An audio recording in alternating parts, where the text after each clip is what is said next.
to get the win, to get to 5-1 against a team that's very good in the front. And that's a good front seven. They have been for the most part outside of a half of football, basically. Last week for them, they played guys tough up there. We knew it was going to be a tough matchup. We wanted to come in and win outside. We didn't as much as we'd like to. We won at times. We didn't play near as well in the passing game as we have. But obviously the story of the day is our defense to come out with 5 turnovers.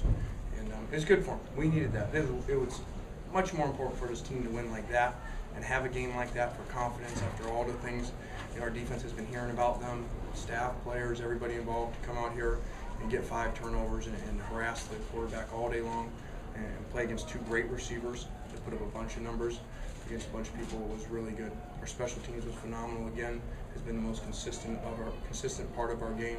Our offense, defense have both been up and down. But like I said last week, really for the last 2 weeks of the bye, don't judge us on one game. Just like last week, we didn't become the best offense ever versus Arizona and the worst defense ever. And right now it's not flopped. I think we're the 85 Bears on defense. So, let's take the whole season together, continue to get better as a team. And it's the first time we've been 5-1 since we've been here. So it's a good feeling. It's a good feeling to be led by our defense, especially on the road. You're going to have to do that. We're going to have to do it again next week. Deion Bailey obviously has a bright future, but he's a playmaker already as a freshman. Just talk about his performance tonight. Yeah, Deion was great. He's been great all year for us. Probably as consistent player as we've had. Great for him to be a freshman, on his way to being a freshman All-American.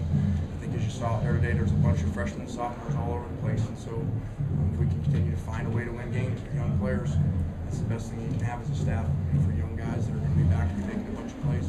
3 guys went out. What were you thinking on the first possession, whatever you were trying to do? What were you thinking? I was thinking that we had a great play. We practiced all week. This is their look. And unfortunately, we dropped the ball. We walk in the end zone and get an early 7-0 lead, knowing that we felt our defense would play really well. Why didn't you just go for the no-brainer field goal? Because that's no fun,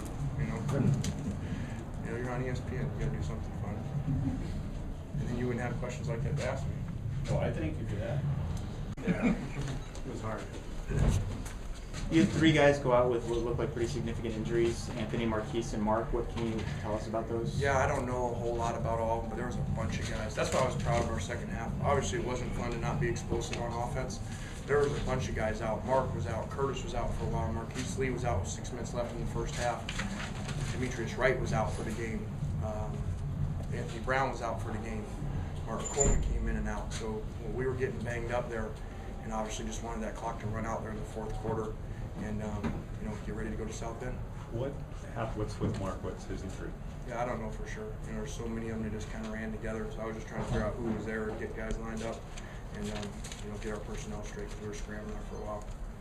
Is there any frustration in kind of the inability to play a complete game? I mean, your defense played well tonight, but yeah, it is. That's what I think. If you're going to be a good coach, you better have those standards that you expect to play great all the time in all 3 phases. I agree with you guys. I'm the same way. We want to play great. We're not pleased with how that game went. But then again, we won by a couple touchdowns. In a conference, a conference team that puts us to 5-1. So we got to remember that too. Make sure that our players are enjoying the wins as well too, and understand they're hard to come by. How much action should we expect George Farmer to get in the future? See him play today.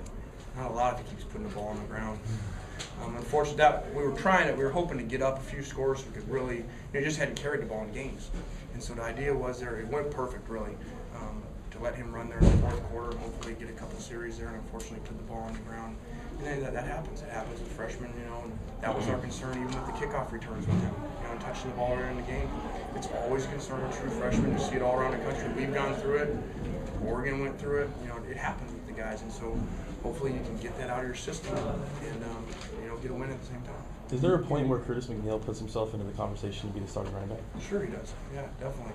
He's playing really well. Curtis he's got to stay healthy too. Curtis has been banged up. Really has been in and out of practice for 2 weeks with some ribs, and so he's had a hard time staying healthy too. Or at one point he probably would have been. It looked like Matt was off tonight. Was that the receivers running different routes or him? Well, he's going to come up here next. I'm sure he's going to tell you that wasn't his best game by any means. But also at that's a hard game really.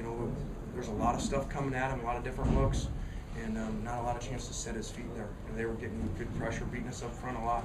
And that as a quarterback, that wears on you. When guys are around your legs, all the time. And then he made some really good throws too, but really close. We're a couple inches away from a big passing day. The stutter post with Robert down in the end zone, barely overthrows.